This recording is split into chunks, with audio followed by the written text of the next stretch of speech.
Welcome to Buckets Live, coming to you youtube.com/the Action Network and wherever you get podcasts. Free every day, Sunday through Friday. Glad to have you guys with us. My name's Matt Moore. I'm the senior NBA writer for the Action Network, joined by Kyle Murray from Roto Grinders at KMurDFS, KMURRDFS, rocking what is a more and more impressive beard every single time that I see him. The mustache is getting to be powerful. It's a powerful mustache that Kyle is now rocking. Also joined by Michael Fiddle at Fiddle's Picks. You can catch him on the Michael Fiddle betting show every day on Twitter at Fiddle's Picks on Twitter. What time do you do that show, Fiddle? 11 a.m. Eastern. I see it going for the rest of the week. I see it every day. But you're gone for the rest of the week? No, going for the rest of the week. Going for the rest Tuesday, Wednesday, Thursday, Friday. Got it. Tonight we will give you best bets for the Tuesday slate, the association. But before we get there, we're going to talk about King of the Court, which you can find at DraftKings Sportsbook. Before we do that, though, I want to let you know that everything we talk about can be found in the award-winning Action Network app. It's the best way for you to track your picks. You get up the second information on where the bets and money are coming in. You get all sorts of great stuff in there. If you sign up for Action Pro using the code POD20, you can get $20 off an annual subscription, and you get instant updates on all sorts of stuff. You also get insight into our signals with our pro systems. We've got pro systems on props and all sorts of great stuff. You're going to want to check it out. Just go to actionnetwork.com/pro and use code POD20. All right, let's start as the Jazz dunk it to give themselves a 4-point lead over the Nuggets with 2:13 to go. Let's talk about King of the Court. So late season, always a little messy, but we're going to go ahead and keep with the same kind of theme. Kyle, I would assume that we have to go with Luka Doncic as our king of chalk for Tuesday night. Yeah, I think he has a 7.5 or 8 points per and assist projection buffer over the next best option there, and 35% king of the court winning projection there. So yeah, he is going to dominate most times he's on the slate, especially in a good matchup here against the Pelicans. And that's the case again, clearing the majority of the slate by a very, very wide margin. Fiddle, how do you feel about, is it worth, like, I don't know. I mean, I guess like, money's money and value's value, right? But how do you feel about playing Luka, given the amount you're going to share with everybody else if he cashes? So I think the way to determine edge on playing into chalk or not for KOTC is using something like Kyle's projections. Now, I don't know if there's if Kyle, do you publish those regularly? I tweet them out occasionally, but not really necessarily published anywhere consistently. I would say there's probably ways to find some. I don't do any player origination stuff, so it's hard for me to know where value is. But ultimately, the value would lie if the percent chance that Luka has, according to PRAs and using the prop lines, exceeds the projection rate for his ownership. So it's a very common DFS way to look at that kind of perspective. I'm totally fine with playing chalk, and I think Joe once said one of the best edges for the KOTC market is allowing the other games to be played and knowing, okay, do you want to go with Luka, who's the second to last game on the card, if there's somebody else going crazy, like SGA plays a few hours, or he's actually out for this game, but like Josh Giddey plays a few hours later, Brunson plays a few hours earlier than Luka. So if Brunson goes off, then you probably should pivot into Luka. And if there's kind of not a clear PRA leader, then you might want to look at Devin Booker or Zion, or kind of mixing it up, because you can use the information, what's happened already in the slate, because you don't actually have to submit it. And that's a Joe Delera edge for King of the Court. And I actually think it's very impactful when choosing chalk or trying to find value. Sorry, I just want to comment. Freesaw says that Kyle has the Thor stunt double look going on, which is dude. I get that all the time, honestly. People tell me I look just like a Hemsworth for sure. I'm gonna buy you a hammer. All right, our king of value tonight is going to be Victor Wembanyama, because, well, anytime you can get Victor Wembanyama. And Phil, this is your pick. This is the one that you wanted on the board. You like the matchup for Wemby?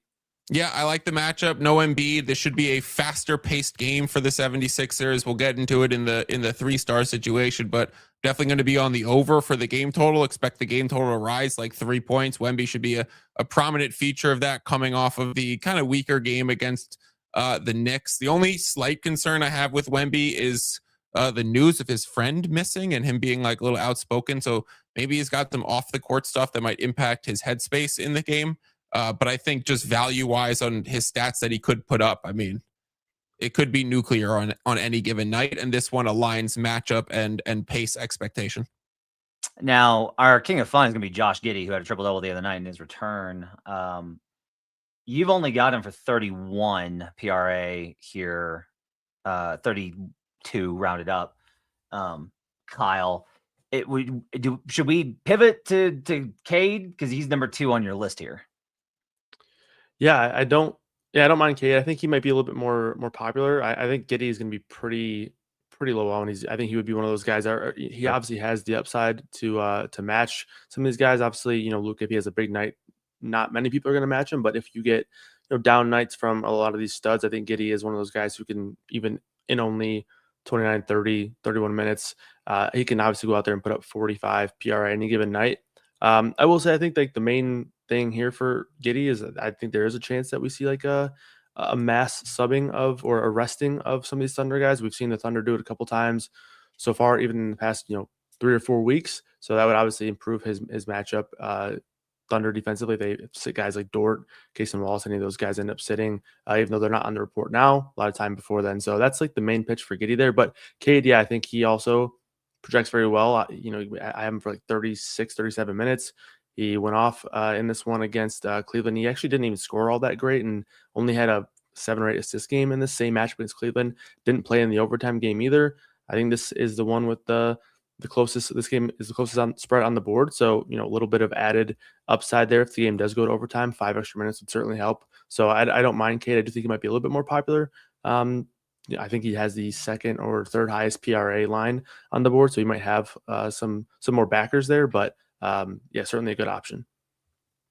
All right. So we're going to go King of Chalk, Luka. The value is on Wemby, and the King of Fun is going to be Giddey. That's our pyramid of kingly greatness. You can find it at youtube.com/The Action Network for King of the Court. Let's do some best bets for Tuesday in the association. Let me know your best bets in the comments here at YouTube. Hit me up and hit the like and subscribe button while you're hanging out because you're not doing anything else. You got time. I know what you're doing. I know what you're doing. Just you're going over I know you're sitting there watching. You're going through the books. You're looking at lines. I get it. Take a second. Hit the like and subscribe. Michael Phil, let's start with you. What's your 3-star play of the night? 76ers and the Spurs in Philadelphia over 231.5. I'm out of this game 233.5. And there was a sharp offshore book that actually opened up at 234. And so when you see that 2.5 point discrepancy in the market, I'm just constantly aware of where every book has their odds. That's in range where you can middle it. Like 3 points is objectively a positive middle. 2.5 points is you could probably get very slight value, but I'd prefer to just play it in one direction. So the 234 has come down because I'm sure people were just arbitraging it and hitting the under, but I think this market's going to start to rise again. So I actually going to lean into Embiid not being out there. So losing rim protection for the Sixers, you're gaining pace for the Sixers. I also think the Sixers are going to have to play a little bit more 5-out against Wembanyama. I don't know why more teams aren't trying to game theory against Wemby that like you just have to play 5 shooters against him. So I think we see more small ball lineup from Nick Nurse and a Daryl Morey organization that probably knows the analytics of the approach. You're going to see a lot of Kelly Oubre at the 4 and a small ball 5 situation. I don't think we're going to see any Drummond with Bona ever for this game. So on the Spurs side, coming off their first loss after an 11-game win streak, they really just didn't shoot well against the Knicks, but the pace was there from their perspective. And I think that it should be just a bounce back, shooting progression or regression back to the mean in a positive way for the Spurs shooting. So this thing I think should be 2 points higher and was an instant play for me over 231.5. I've got 232. What's the stopping point for you on this? Is it 231.5? 232.5. I would still play. Okay. But I think everywhere in market is good right now. Okay.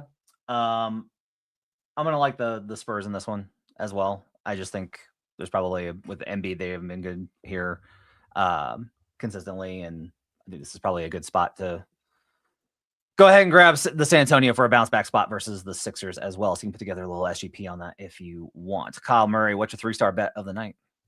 Yeah, we've already said this guy's name a few times. I'm taking Josh Giddey over 28.5 PRA. You mentioned the PRA projection right around 32 PRA. That's actually without any adjustments for the new, obviously, roster with the Bulls after the post-trade deadline. Obviously, quick turnaround between tonight's slate and tomorrow, so I haven't got a chance to go in and do all my manual edits outside of minutes yet. So Josh Giddey, I do think that his projection might actually come up a little bit. His minutes might come down a touch just with potential blowout factoring in, but overall, we're seeing no Anthony Simons, no Jaden Ivey. Obviously, Kobe White traded away, Dosunmu traded away. So I think there's a lot of upticks for usage, but also rebounding rate has looked really good for Giddey. Last game played 32 minutes. That's his first time playing 30-plus minutes since December 26th, if I'm counting this correctly, which is kind of crazy. I obviously missed a lot of time, but he had a lot of sub 30-minute games in that range. So seeing him back to 32 minutes was nice. You do obviously need this game to stay at least fairly close enough to keep him on the floor in the fourth quarter, or at least maybe even the back end of the fourth quarter there. So the minutes could fluctuate a bit here, but I do think that again with SGA, Hartenstein already ruled out for this Thunder team, would not be surprised to see the Thunder just kind of punt this one away, sit maybe some of their older vets as well. Maybe Lou Dort gets a night off. I guess we'll see how that goes. Maybe Alex Caruso also joins them, but we've seen the Thunder play that game couple of times already this season, so would not be surprised to see that again. And then if you're someone who likes, maybe a little bit of narratives in your bets, Josh Giddey against his former team against the Thunder, not something that I factor in, but at least something that is fun at times to talk about. But like I mentioned, projected for 32 PRA here, and would not be surprised if that projection actually comes up a little bit once I, factor in these manual edits for usage and, other rates with all these guys off the floor.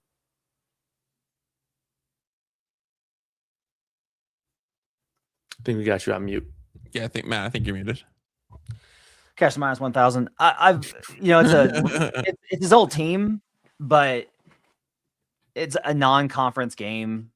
They're clearly kind of setting this up, and for it to be kind of a punt spot because they've got the 3 and 4. So that makes a lot of sense.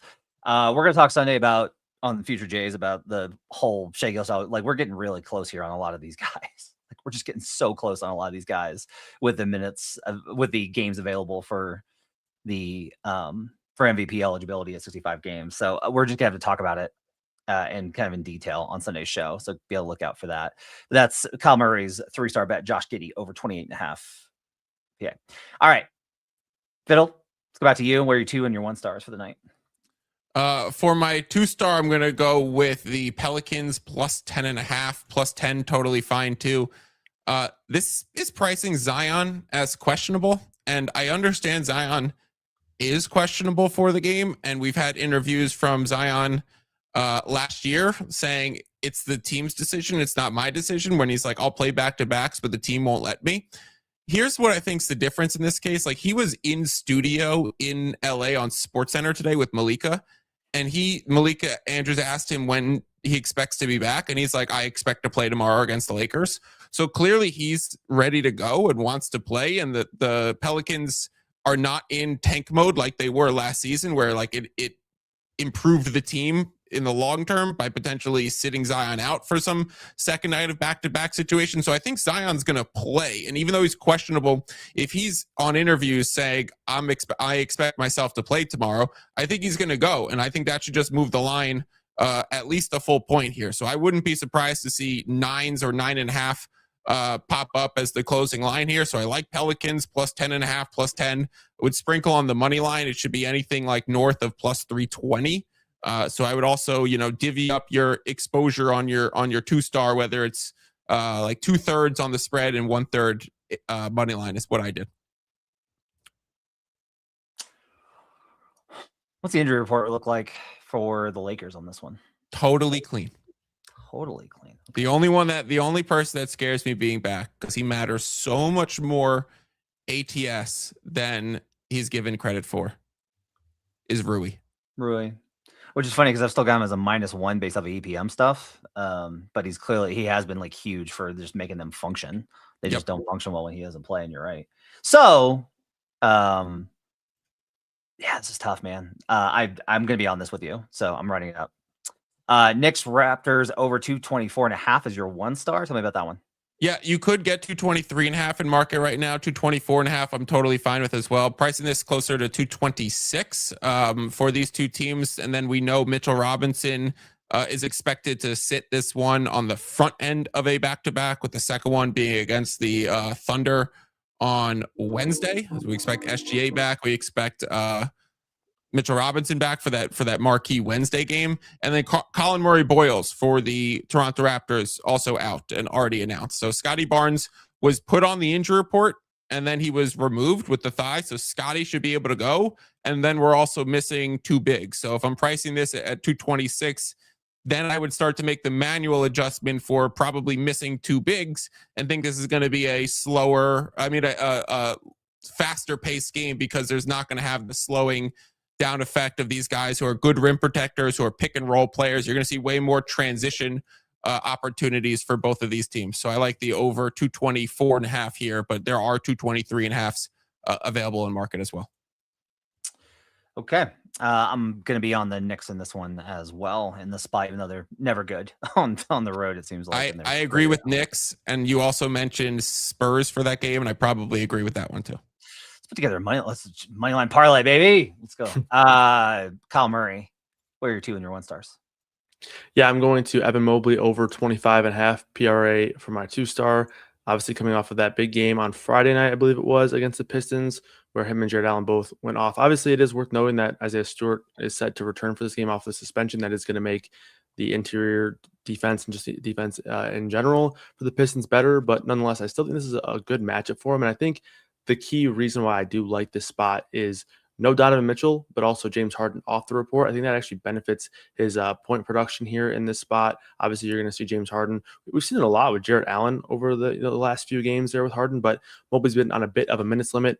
That limit was blown out of the water last game when he played seemingly a million minutes. In that overtime game against Detroit, he played a bunch of minutes in regulation. I believe he finished with 37 minutes on the day there. So if that's going to be the case, where he's going to be playing 32, 33 regulation minutes in a game with a 1.5 point spread, I think that you're going to see, maximum run for Mobley. And obviously he's a guy who can definitely get it done across the board on a permanent basis. And I think that with Harden being in, Donovan Mitchell being out, I think that's just the perfect combo for both Mobley and Allen, but going with Mobley here in this one on the over 25.5 PRA. And then my 1-star play, kind of doubling down on some of this Lakers talk here. I'm taking the under 8.5 points for Luke Kennard. I think it just comes down to minutes here. I think he's going to seemingly get squeezed in this spot. Luke Kennard, since being traded to the Lakers, he's played a lot of games with one of the big three, Luka, LeBron, or Austin Reeves, out. Rui Hachimura has been out quite a bit as well. They actually came out, JJ Redick came out and said that there would be no minutes limit for Rui on Sunday. That didn't really get a chance to come to fruition because of the blowout there. So he only played 22 minutes, but I think that we could easily see Rui back to 28 to 30 minutes. I'm not projecting him there, being a little bit more conservative, but I think that is a possibility there for Rui. That's only going to hurt the opportunity for Luke Kennard. You still have guys like Marcus Smart, Jake LaRavia on the wings as well. So it's just a minutes equation here for Luke Kennard. I do think that he could easily come out here and bang 3 threes in 4 or 5 minutes when he's on the floor and obviously crush us here. But if I'm going to project him for 16 or 17 minutes, he's just not going to get to the over 8.5 points here, especially playing alongside a lot of these big names that are going to soak up a lot of usage, Luka, LeBron, Austin Reeves. So give me the under 8.5 points for Kennard here. It's a good cap. What's the Pelicans 3-point rate allowed? That's a good question that I have. It's not good. It's a really good matchup for Luke Kennard. I think let me find the exact numbers. I know they allow the most wing 3-point attempts per game this season. I want to say the second or third best percentage. So matchup's great for Kennard. They are 29th in rates, but they are 9th in percentage, which kind of tells you like closeouts. So closeouts are good. All right, so that's going to do, those are the best bets for the night. Let's throw up the graphic, David, and we will go over the bets for tonight, for tomorrow on Tuesday. Josh Giddey over 28.5 PRA, Evan Mobley over 25.5 PRA, and Luke Kennard under 8.5 points for Kyle Murray. Michael Phil likes the 76ers and Spurs over 231.5, Pelicans plus 10.5, and Knicks Raptors over 224.5. Get them while they're hot in the Action Network app. We do have some questions from folks I want to get to before we get out of here. Free Sauce, who's always in our chat, we do appreciate his patronage. Spurs coming off their first loss, won every game in February. Love the Spurs to handle business. I'm with you on that. His 3 stars going to be Charlotte, Dallas, under 230.5. No Marshall, no flag. Who's scoring for Dallas? And the Hornets are 60% or so at the under at home. Fiddle, you have any read on the market on Charlotte and Dallas? Yeah, so main consensus market's 229.5, and I agree with that. That's actually exactly my number for this game. And I, when I model the games, I do it out to the hundredths, so like tenths, and it's literally 229.50. So yeah, I'm fine with it under 220, 230.5. We also have Kobe White out, and Najee Marshall's been taking over a lot of the usage for the Dallas Mavericks. So where does that come from? I might step in and score 10 to 12 myself for the Mavericks tomorrow. We'll see. It's Bucket, and Bucket's NBA says place and trade Murphy as king of the court after scoring 35 and 42 versus the Lakers this season. A little bit of a Please come trade for me. Yes. That note exactly, Fiddle. This is a wouldn't I look good in purple and gold? Please get me out of here. I'd be perfect next to Luka. From what I understand, Trey is actually he's been a model guy in New Orleans. He's great in the community. He shows up for all the events. He's been great there. Free Sauce also likes Knicks minus 2.5, like we kind of mentioned. Owns the Raptors. He says, I believe they won by 15 plus last 3 games. He does have a question for Kyle. What do you think about Wemby over 14.5 RA versus Philly with no Embiid? Is what he means. Last game he played versus no Embiid, he had 24 RA. Thoughts? Yeah, I haven't projected for 15, and that's again without accounting for any manual edits or anything with players off the floor. So that number would likely also go up a good amount there with the matchup factoring in no Embiid. So yeah, I would like that one as well. Okay. All right, it's going to do it for Buckets. Appreciate you guys being with us. Join us tomorrow night for more best bets. We'll see you guys then. My thanks to David Payne, our producer, always doing the work on the board for us. Have yourselves a great night. We'll see you guys again next time. Till then, let's get buckets.